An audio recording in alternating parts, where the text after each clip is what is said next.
Assalomu alaykum. Mana briket ko'mirlarimiz. Video oxirigacha ko'ringlar. Yoqib ham ko'rsatganman. Mana ko'rishingiz mumkin. Shu briket ko'mirlarimiz.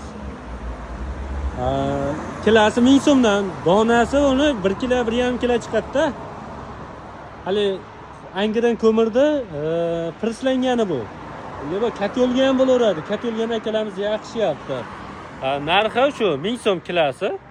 Dastlabkasini ham kelishaveramiz. Keyin hozir yoqilganini men sizlarga ko'rsataman.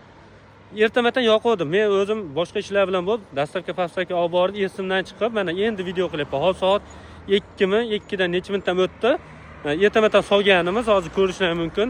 Qana yonyapti, qanchaga turadi deganlar uchun ham mana hozir ko'ryapsizlar. Va akalarimiz isinib o'tiribdi-da, shularga yoqib berdim. Ko'rishingiz mumkin.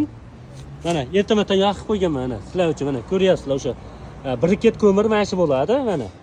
Hali qanchasi turibdi? Bu kechgacha yonadi deyapman. Bitta tashab qo'ysangiz kechgacha uyda bitta haroratda ushlab turaveradi. Ikkitasi yetadi o'zi, ertamatdan kechgacha. Ko'rishingiz mumkin. Bu yana 5000 so'm deganida ikkitasi 5000, 6000 so'mga to'g'ri keladi. 6000 ga ham bormaydi. Ko'rishingiz mumkin. Mana yonishini qaranglar, yonishini. Mana shuni tavsiya qilyapman men sizlarga. Akalar, men aldaganim yo'q. Menda haqiqatni aytyapman. Agar bemalol bo'ymamat solishtirib ko'raverasizlar.